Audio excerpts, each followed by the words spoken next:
So, ladies, thanks for joining us again this afternoon. Jill's obviously here from Be Active to help with the presentation and make sure everything's all okay. So thanks for hosting, Jill. And just on the screen, you can see we've got your microphone is muted. So thanks for doing that, everyone. You can have your video on if you want to, but you don't. It's not essential. But if you want to, you're more than welcome to do so. Just have a look at the screen, though, in terms of the appearance for me, and probably make it more obvious when I go to this screen. You'll see that the arrow is pointing the wrong way, and we've asked you to put in the chat area. That might be on, I don't know which side of your screen, but if you can put your name, the school that you're from, and also what recommended TV show you might watch at the moment. We kind of know your sports now, but Jill's come up with an inspired idea of looking at recommendations for Netflix or whatever format you are watching. So thanks for doing that. Let's say there's kind of, can you spot the deliberate mistake? So before I would have brought up my presentation in this way. So I've got quite a uniform template for my presentation with this particular workshop. Try to be a bit more structured, uniformed, and look perhaps more appealing on screen. And that's going to be kind of a running theme through the presentation today in terms of thinking about how we present to our participants at our sessions and think about the sort of the holistic approach. Yes, it's good to have balls, bibs, cones, or whatever activity you're doing, but it's how that comes across and how it's shown and what sort of communication that's giving, both verbally and non-verbally, even more importantly.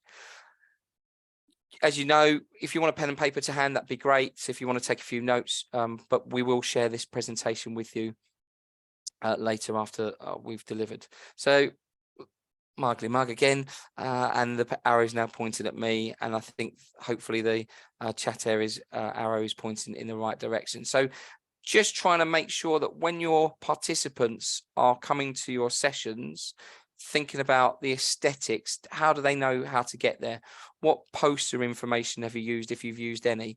Are there signage that you need to put up to make sure they're aware they're going to the right venue, especially if the venue changes, for example, and it's not in the sports hall anymore, it's outside, or whatever changes it might be. So really think about that in terms of our planning for the presentation today. And that's our topic. It's planning and leading sessions. So you've done lots of motivational side of things. You looked at what makes people want to join your activity, looking at how they're going to get involved, why they're going to get involved, and how you keep them there is a lot of the stuff that we've been doing before. But this is now planning and leading sessions. So this is some really interesting content that I think is really important to the success of the delivery that you're going to do moving forwards. And look, this is a bit of a blank page in that literally in front of you of what you think your sessions should look like. Now, Jill's been delivering for a number of years. Obviously, I have as well, and so Stuart. And we're always willing to learn and see new things. Just because we've delivered in a certain style in a certain way and with certain kit and equipment as our go-to sessions doesn't mean that that's the only way that we think it should be and could be delivered. So we want you to think outside the box. We want you to be creative. We want you to be innovative. We want you to make it aesthetically pleasing for your participants, and you're going to try different things out. So when we got together at Flitwick, we tried to look at different ideas for the practical to make it look aesthetically pleasing for your participants. It's got to be safe. So we obviously covered quite a lot of health and safety and risk assessments and making sure that the area was safe, especially, for example, with the archery side of things that we did, making sure that people weren't hit with maybe arrows that weren't going in the right direction that they should have been towards the targets. So it's really important that you understand that we're not going to dictate what you have to do, but we want you to come up with some ideas and activities. So I give you an example. I've always done relay races in straight lines, because you run out to a target and then you make your way back, whether you're hopping, jumping, skipping, different motor skills that you might be trying to develop your participants with. But I set up a session with a bunch of 7-year-olds just the other day, and they set it up as a circle. So I gave the onus to them and gave them the sort of leadership responsibilities, and they got in a circle with all the cones, and their relay race was going into the circle, putting something down or picking something up and coming out again. But it meant that all of them were able to participate in a circle rather than queues of 3-4 children in 3-4 teams maybe. And I looked at it and thought, that is genius. Why haven't I done that before? It was a really nice setup and a really nice way of doing it. So don't always have kids in straight lines. Don't necessarily always put them in teams. It's sometimes easy to manage behavior that way, because you've got a team 1, team 2, team 3, team 4 that you might give points to for sitting straight or getting back sensibly and quickly and sitting quietly, ready to go. But think outside the box like these 7-year-olds did. It was fantastic, really lovely to observe and see. And that's, I think, important to think about when we're contemplating setting up our sessions. Where can we deliver? So is it an outside space? Is it an indoor space? What could we deliver? So what type of sport might we want to deliver? And I think you, as a group, talked at some length of what activities you think might be appropriate for your participants, depending on their motivation and what they like to do. And when should we start it? So is it a breakfast club? Is it a lunchtime club? Is it an after school club? What do you think will be the best time to drive that footfall and traffic? And also, if you are able to start it, when do you start it? Is it in 3 weeks' time? Is it in next term? Does that give you enough time, for example, to promote it and let people know that it's happening and they can expect to see it starting after the half term? And how do we make sure that they remember it with a week break, maybe for the February half term, or 2 weeks break for Easter, that they then make sure they still come back? So priming them, letting them know it's going to happen. I think in the advertising industry, they say that a advert goes out 2 or 3 times before a viewer or someone reading it processes it and thinks, oh yes, that product might be right for me. So there may be 2, 3, 4, 5, 10 communication points that participant might need to see first before saying, actually, yeah, I think that's for me. I'll go to that session. So it's not just the planning of the session in terms of the content. It's actually thinking about the marketing, the advertising, making sure people are aware that you're delivering, and also making sure that you've got the hire of the facility. So whether it's outdoor, indoor, speaking to your head of PE, speaking to the business manager, maybe if that's a person that you might need to speak to first, to inquire about whether the space is available, how many weeks it might be available for, what are the timings on it as well. Hope that's all of use and sensible in terms of where we're going. So in terms of today's objectives, we're going to identify and look at what factors contribute to planning a physical activity session. So some of the stuff we've just talked about briefly just then. We're actually going to look at how we develop and deliver a physical activity session. What are our objectives? What are our learning outcomes? What are we trying to achieve as this is our goal and purpose for our delivery session? If it's to have fun, great, and be active, that's fine. And that's not a problem. Is it to develop and improve a particular element of an activity? So it might be shooting in basketball, for example, or shooting in netball, maybe. What sort of the other coaching top tips that you might need to add in if you are trying to develop those more physical literacy skills? So developing our understanding of purposeful observation. So sometimes as coaches, we just stand and watch. And I know from my experience of coaching at weekends for football and cricket, sometimes I stand there and I'm quiet for 5-10 minutes. And I'm sure the parents are looking at me going, "Oh, are you going to coach? Are you going to do something? Are you going to start talking to your participants? Are you going to tell them what they might need to be doing?" And sometimes you actually learn lots from just observing. So keeping stum and allowing them to develop and allow them to see what mood they're in that day, maybe how they're feeling, and trying to sort of say, okay, let's stand back, let's not affect them too much, let's see if they can take that responsibility to perform today, or to make the right decisions, or behave in the right way. So sometimes less is more in coaching, in terms of not saying anything at all and just observing how they communicate with each other. Are they smiling? Are they having fun? Are they wanting to speak but maybe don't feel they can do in the group that they might be in? Is there someone that's maybe quieter and not saying much and not contributing much? Could there be other things going on maybe that have made them a bit more withdrawn? And then finally, we reflect on our coaching practice. So we're looking at and identify how to improve our delivery as a coach activator. Now, seeing you ladies at the event at Flitwick, I know there are some absolute superstars in the group who are comfortable delivering and have had practice delivering before. And there are others that maybe haven't had a chance to do that so much. So maybe a little bit more nervous, a bit more anxious about, oh, it's me, I'm standing up in front of 5, 10, 15 people. But you've got to start somewhere. So it's about, okay, I think I can deliver a session. And you try it, and it may not go to plan. And I've done that on a number of occasions where I've thought, I'm going to deliver this particular content. I'm going to do it in a certain way. And you try it, and for whatever reason, it doesn't go the way you think it will do. The children maybe not understand.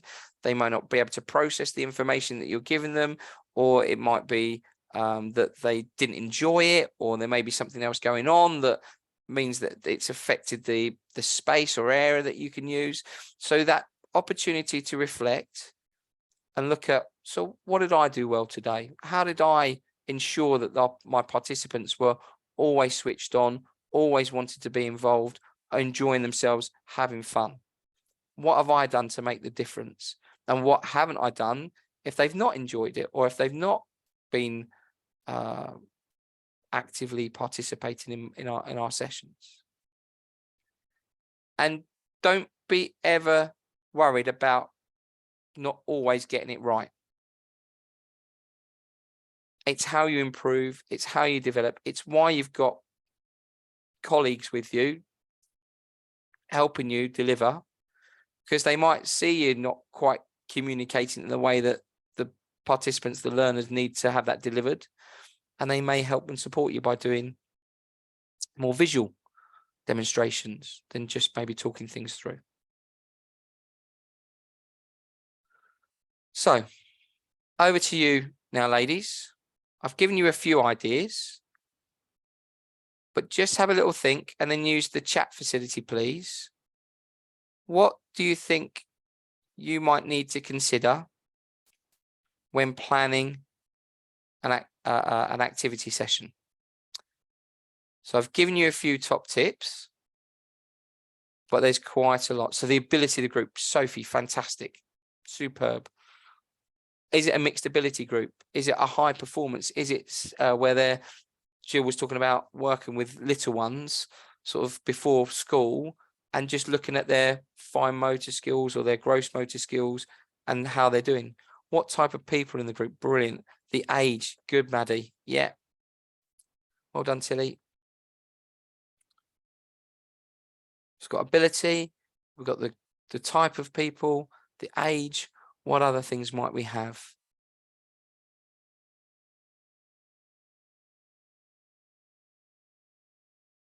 And you're probably furiously typing away if I know you lot.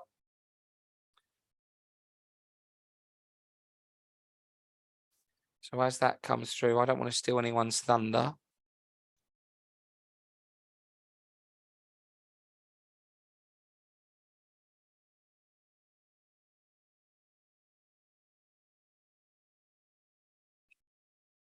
what they enjoy. Yeah, good. The conditions like weather, Ellen, brilliant.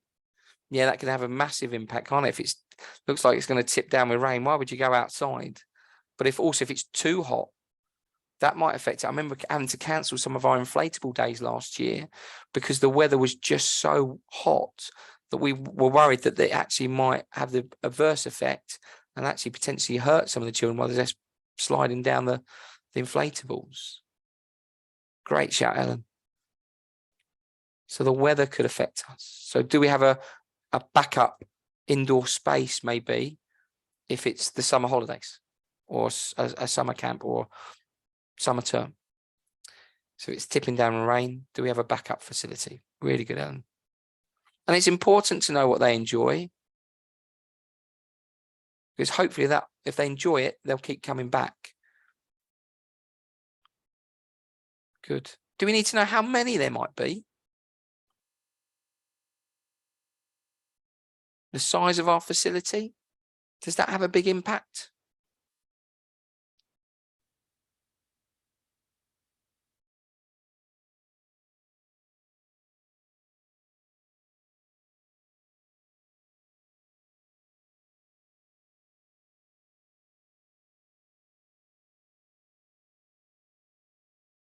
We talked about planning, when we might start the sessions. So do we have a 6-week, 8-week lead-in time to put posters up, let the year 7 children know that you're going to be running a dodgeball club, I'm making it up, on a Wednesday lunchtime after the February half term between 12:30 and 1 of lunchtime, or after school club. And that you are the ones that are going to be running it and delivering it.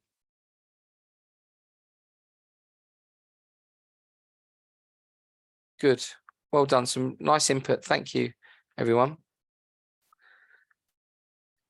And just recapping some of the work we've done before.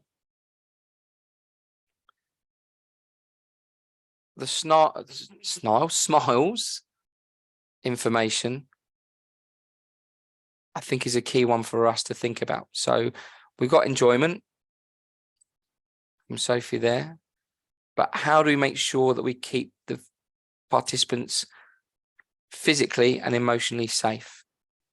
So what is the layout of the facility? Are we going to make sure that we have a backup facility if it tips it down with rain, and that we can go inside and they're warm and dry and not getting soaking wet? Do we know if they've eaten before the session and have enough water, access to water, so they're not fainting maybe? Do we know who else might be using the facility? So if you've got a badminton session going on across a 4-court badminton sports hall, you might only be using 2 of the badminton courts, and there may be another activities happening in that area to make sure that our participants aren't going to get hit by anything or affected by anything. Like I said to you before, maximum participation. I thought as a group you did this really well at that Flitwick practical day, where you reduced the number of people queuing to have their go. So we did a kind of a copy and paste thing, if you remember, where I really liked some of the ideas that you came up with in terms of activity, but then we looked at maybe there were 8 people in a line waiting to have their go. So could we put them into 2 groups of 4? And so they get more goes more often, which keeps them involved more, keeps them busy, keeps them doing, keeps them better engaged. Inclusivity, I think, is a really interesting area of discussion. So just have a little think. What do we mean by inclusive? So have a little read of that. And if you've got any examples of where you've needed to adapt our session slightly for people maybe with a learning need of some kind. Maddie, I've just noticed in the chat you've put, think about safety hazards. Well done. So think about who might participate in your activities and how do we ensure that it's inclusive? What might we want to do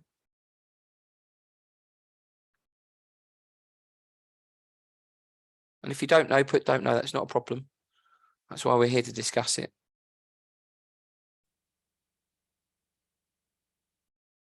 If you want to open up your mics, you're more than welcome to do so, if it's easier to talk it through. So how do we make activities inclusive? As I say, if you don't know, don't worry. That's what I'm here for.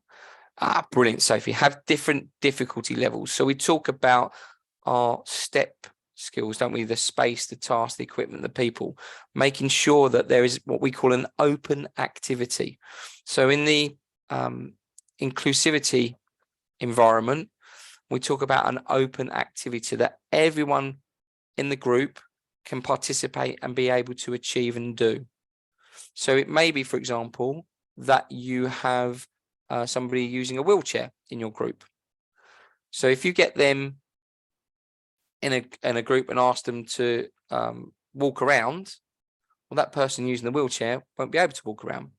If you talk about them moving around in a certain area and changing direction, then they're able still to do it because they're using their chair, hopefully, to be able to move around. Obviously, it depends what wheelchair they're using, of course, and their physical need. But trying to use language as well as settings that make it inclusive. So is it accessible by wheelchair?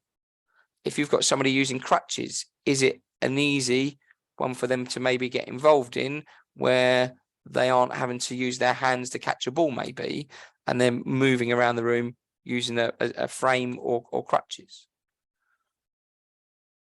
The other thing that I've found really interesting over the last couple of weeks is I've done an autism course. So trying to think about those participants who may be autistic that are coming to your sessions. So when you market your sessions, do you say that it's an inclusive environment? That might be something you need to consider, because if someone's got a learning support need, they might feel more reassured that you have gone that extra mile to make sure that they feel welcome and you've adapted the session, like Sophie said, to different levels so that they can still feel included and still be able to play and participate. Sensory elements are really important for people with autism. So if an individual is participating in your session that has autism, they may find loud noises challenging. Lots of people in one room, they might find a little bit difficult and maybe anxious by it. So prepping them, if you know that they're coming along because they've completed a register or information, then that's quite a useful thing to do. And someone said to me before, Stu, what we do is we do a video, so a walk around with their phone. Obviously, you've got permissions of phones and that kind of stuff in schools, and I get that. But they do a sort of an introductory video of them walking around the facility, saying, right, so how you get access to our session after school, you'll need to, and they walk it through and take the video of where the people have to go. And I thought that was fascinating. I thought it was a really nice way of making somebody feel comfortable about the route, the access they have to take to get to that session. Because if it is an inclusive session, you are working with people with support learning needs, they may need that extra information to make sure they feel comfortable and safe in that environment. Learning, hopefully you're going to give them new skills or new knowledge, and that comes back to the objectives, the learning outcomes. Are you there to have fun? Well, hopefully, whatever session you're doing, you're having fun. But is there an added element of a particular skill you want them to improve upon, or a learning outcome that you want to be able to achieve? And that comes back to Sophie's point about having different levels. Your expectation levels might change depending on the physical literacy skills of the participants. Like we said, enjoyment is really important. Why are they there? What's motivating them to stay? What's motivating them to come back? You don't want 10, 15, 20 people turning up in the first session, then seeing a decline and a significant attrition rate of people not coming after 2, 3, 4 weeks. Because ultimately, egotistically, that's on you. Oh, well, I didn't really enjoy it. Oh, okay. Well, finding out, getting feedback. Why didn't you enjoy it so much? Oh, well, it wasn't quite what I thought it was going to be. Okay. Well, what would you like if we were playing dodgeball? What would you like to see? I would like to see more games, or I'd like to do Dr. Dodgeball, or whatever it might be that adapts and changes that session. And the final area is success. So ensuring that all participants feel a sense of achievement and that they've enjoyed it and they've been able to take part and contribute. Because I think that's the key thing for me. And that's what I tried to communicate in the session at Flitwick, was that you're all really important to the session. And that's why I tried to learn your names and reference your names as I was delivering, because you're all intrinsically important to the success of a session. And because you're stars, you already mentioned the STEP principles. So they're just a quick recap: space, task, equipment, people. If we change any of those elements, we change the whole session, in that it makes it harder or makes it easier for participants. And if we're looking at an open, inclusive activity, we may have to make the space area bigger. We may have to think of changing the tasks and also the language that we use when we're performing the task or asking the participants to perform the tasks. Think about the equipment. And that's another thing in terms of planning. Do you have enough? Are you able to have enough equipment to be able to copy and paste and have 4 or 5 different teams of 3, 4 people, rather than maybe only having one football and 11 aside? They're not going to get so many touches of the ball. So thinking about the equipment you might need and the adaptations you might have on that equipment. And one of the things that I did that I had no appreciation for before I actually had a go was blind football. And there was a bell in the ball, and it was fascinating taking part, because it changed all my senses, and I really had to concentrate on thinking about where that ball was and thinking about, okay, so where am I on the field of play? Which way am I shooting? Which way should I be pushing the ball? And who's on my team? And how am I going to know that they're on my team and know that there isn't a defender in the way? It was really, really good, and I thoroughly enjoyed it. So it's takes you out of your comfort zone quite a lot, and some of your participants might not enjoy it so much, but think about some of the adaptations you might make on your session.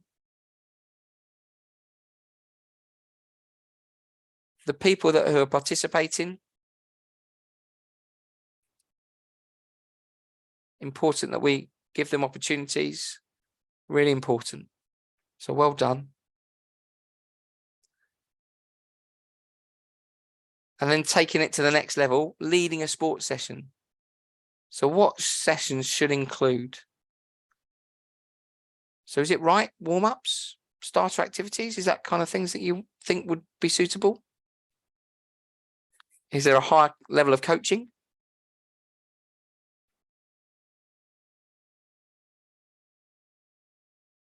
So have a think about what sessions should include. Is that warm-ups? Is that starter activities? Gameplay, cool down?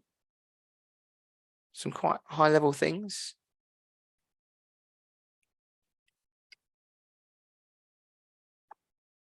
Okay.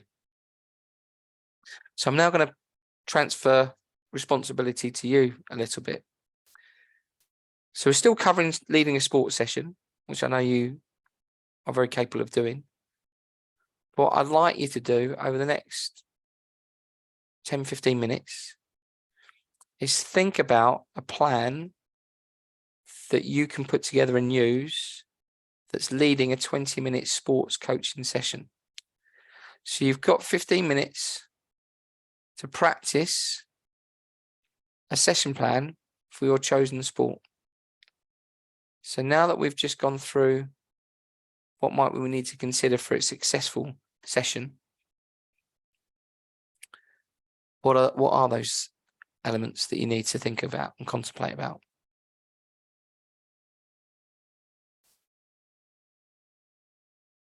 And just a bit of a sneak cheat for you. These are the sort of things that we think would help you in writing your session plans. So the date, the time, the venue facility itself, does that affect you in terms of what you plan to deliver? What do you know about the group?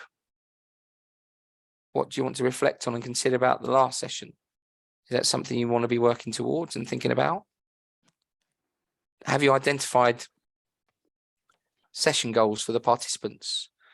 So what are they trying to achieve? What are they trying to get out of being physically active? And how do we meet those personal coaching goals? How do we set them? How do we reflect? Practical sessions. Think about what you might use within that practical session. So is it a warm-up, like we talked about earlier?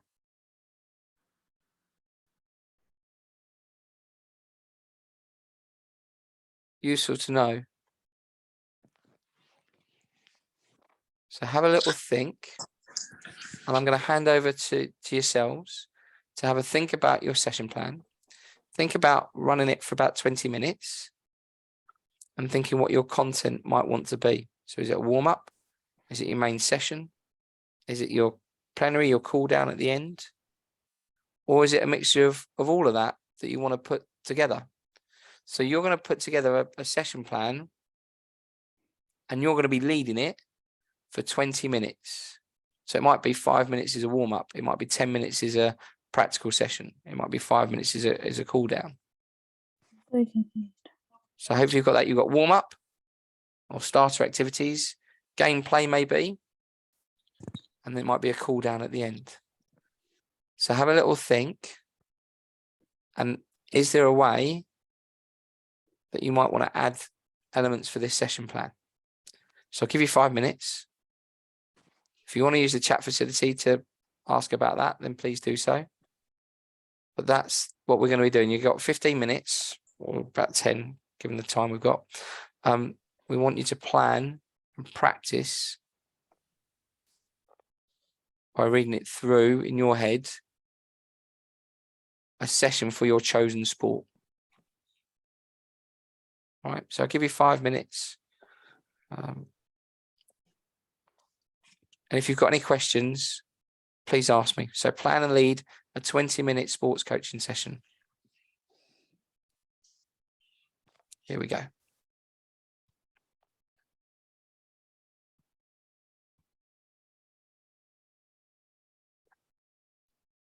So there's an example of a session plan template.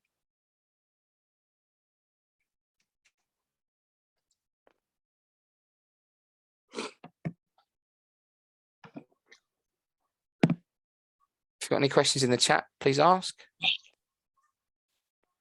But if not, have a bit of a practice. And it's all right to have made up information. So it could be today is the date. The time, is it at breakfast, lunchtime, after school club? Like you asked, what's the group? What are their abilities? How old are they? Are there different levels of ability that we need to be aware of?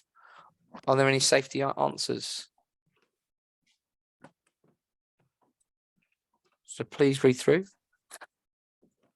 Will you present it? Not today, but if you want to, moving forward and have a bit of practice, delighted. Because of the quality that you did at Flitwick, I have no qualms with you wanting to present your own content if you want to. But no, you don't have to present it unless you want to.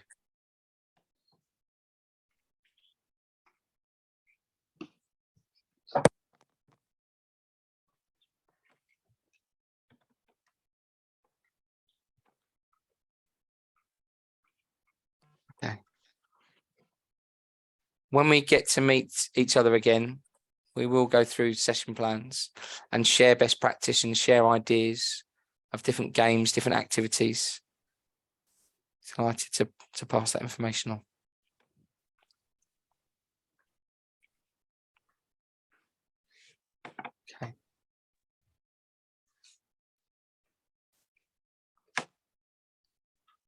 So if we were to deliver it, I'm not going to put you on the spot in front of everyone else. Don't worry, team. These are the things that I felt were important to consider. So what does the coach check for to ensure safety? So have a little think now. What would you ask your participants before you started the session? What do you need to check?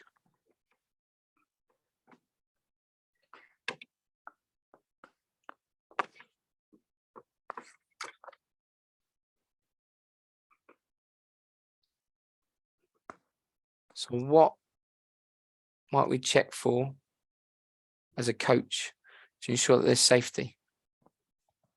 If they're wearing jewelry, brilliant. Sophie, fantastic. So hopefully they're not wearing jewelry, because that could potentially hurt somebody in an active game. So yeah, no jewelry. Well done. I was told the other day by a friend that they'd been told that if they were wearing any jewelry starting a football match, they would get an immediate yellow card if they got seen to be wearing jewelry while they're playing. I'd never come across that before. It was a new one. Yeah, injuries. So just, are there any injuries? Have we got to think about any injuries? Anyone struggling a little bit with maybe an injury? Wearing jewelry, making sure that doesn't get ripped out of someone's ear or noses or anything like that. It's pretty tough, pretty horrible stuff. Nails for netball. Great shout, Tilly. So making sure that nobody gets hurt in terms of scratching from contact in netball. Having a water bottle, brilliant. So I think this is the Maslow's thing in terms of making food, water, etc. So yeah, having a water bottle, making sure it's access to water to fill it up, so you stay hydrated. Brilliant. Well done, Ellen. And the facility that we're using, we've got to check for faulty equipment. Brilliant, Clara. Yeah, making sure we're not using equipment that's broken or damaged, which might hurt us. So some great points there. So we check a load of those for safety. Things like, are they wearing shin pads? I had a lad turn up to football training the other day, but didn't have shin pads. I'm like, well, I don't see how you can play, because you're going to get kicked, because that's what happens in football sometimes. And it's not meant nastily, but it's not the way forward. So how does the coach organise groups and activities to promote success for all? So how do we get all that group in? How do we get them in safely? What might we want to do? I've got suitable football there. Well done. So making sure they've got the right footwear for the activity you're taking part in. How do we organise our groups? What did you used to do at primary school?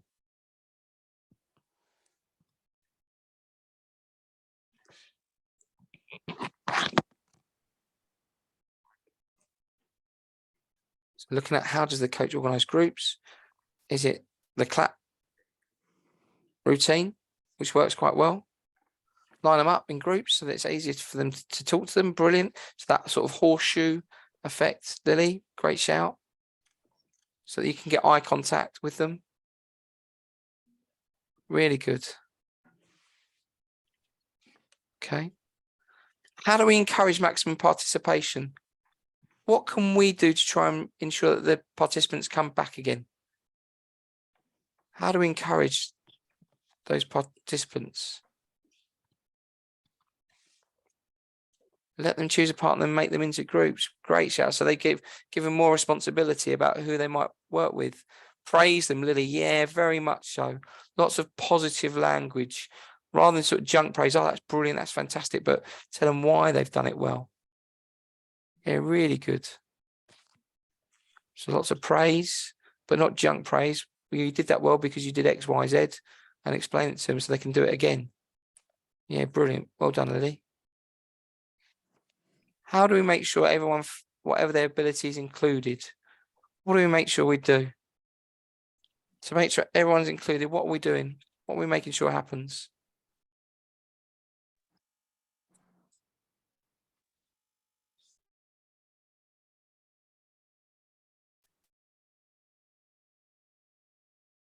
So it might be checking for understanding. with the participants. And hopefully with the step principles, everyone, whatever their ability, can participate. So maybe you've got an open activity where it's at the level where everyone can do it, but then maybe you have a slightly more difficult activity. Yeah, no worries, Henrietta. But it's making sure it's not too far out of their comfort zone to be able to perform.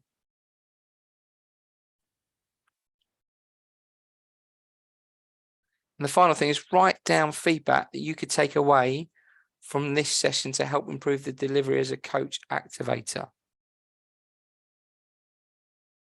Even ability groups. Yeah, well done, Libby. No worries, Henrietta. It happens sometimes. Getting kicked out and then come back in. So thanks for joining us again.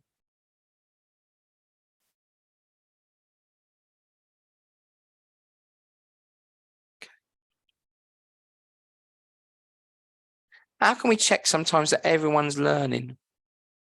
What do you tend to find happens?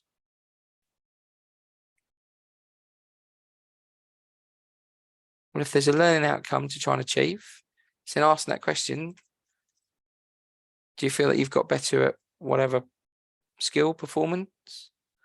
Ask them questions. Great shout, Maddie. And ask them about what they're saying. So if the session is trying to promote enjoyment, it's ensuring that it does. And that comes back to that observation. So watching activities, watching participants, trying to think about how you make their sessions even more fun. Getting groups in, I think it's important. Maybe changing groups around sometimes. So coming back to our step principles, the participants, maybe one team has an overload maybe, or has less to make it harder for the activities that are happening. Yeah, really good. Well done, team. Okay, so there's lots there in terms of how we might, or what we might want to consider when we're delivering sessions. And this is where having 2 or 3 of you to deliver a session, you might take over 1 or 2 of these elements as your responsibility. So maybe you've got one person that's a safety officer. You've got one person that's maybe the main deliverer one week. There may be that there's one person that's making sure that there's differentiation going on. So you're going around the group saying, well done. What you might want to try to make it harder is this, or what you might want to do to make it easier is this. So that's the beauty of having 2 or 3 of you in the group being able to help. I think this is a great quote. Great leaders don't set out to be a leader. They set out to make a difference. It's never about the role. It's always about the goal. And I think that's a really nice way of explaining it. I deliver for Apex and was one of the founding members. We didn't set it up to be the boss or to lead. We did it to make an impact and a difference in the local community and give more children the opportunity to be physically active and take part in sport and physical activity. They were the key things that we were trying to do. More people, more often. Jill was talking about beforehand in terms of 3 and 4-year-olds needing to do at least 3 hours of physical activity a week, which then changed when they get to primary school at 1 hour a week. And actually, that's quite a significant shift. So it's making sure that we give them as many opportunities to be physically active as possible, not only for their physical well-being, but for their mental well-being as well. And I think that's kind of where we've kind of pitched ourselves as Apex. And I think is why we hopefully make a difference. And Jill was talking about maybe impacting 900 young people with the project she's doing with Central Bedfordshire, with nursery age children eating the right food and doing the right exercise. Fantastic. Really making a difference type stuff. And it's not that Jill wants to be the leader of it. She's trying to help facilitate and give all those young people a better opportunity in sport and physical activity and improve their health. And that's what you're doing. You're making a massive impact by leading, not only are you getting people to come to those sessions, but in the future, and this is why you're the superstars, you're role models to empower them and make them want to make the difference in the future. And it's not about being in charge. It's about actually, I'm now going to, I had a really good experience with your group while you were leading these sessions. They'll want to do that for the children that are coming through after them. And that's, I think, the key thing for us is you are wonderful in that you're going to make so much difference to so many people at your sessions because of the knowledge you have, not only from the days that we've done at Flitwick, but these workshops. You've got the fundamental knowledge of being good leaders, delivering a high quality session that's enjoyable, engaging, fun. And they're I think, critical to ensure the success of it and ask for people back. The things that I think help us is that planning. So trying to make sure you think about what facility you're using, where it's going to be, what time is it, who's it going to appeal to, what are our ratios, how many maximum are we able to have, and how much kit and equipment do we have to be able to meet their demands? Do we have an inside space that if the weather's poor, we're able to use that facility? Who's going to lead? So who's taking the responsibility to deliver the session, do the introduction, say, hello, my name's Stuart, I'm delivering the session today on XYZ. Who's going to be working on that differentiation, making it easier, harder, making sure that there might be a child participating that may not feel comfortable. So what are we going to do to support them? Is there a possibility that there's a kind of a troubleshooter in your team that notices and observes someone maybe not quite happy where they are, or not achieving, or not maybe taking full of activating in the way that they're not taking full participation in the session, and giving them opportunities to be able to do so. And like Jill and myself and Stuart mentioned before, because of the quality you've got, you are going to make a massive change to those people at your school's participation in physical activity, and also how they then engage with people in the future. So please be the change. Please be that ripple that we talked about before in terms of throwing a stone and a pebble into some water, and those ripples that come out from it, because you will be that stone going in and making the difference, and then affecting all the different people around you. If you've got any questions, please feel free to ask. But in terms of future dates and times, I think we're looking at a 3:45 start, so slightly different from today. So 3:45 start for session 4.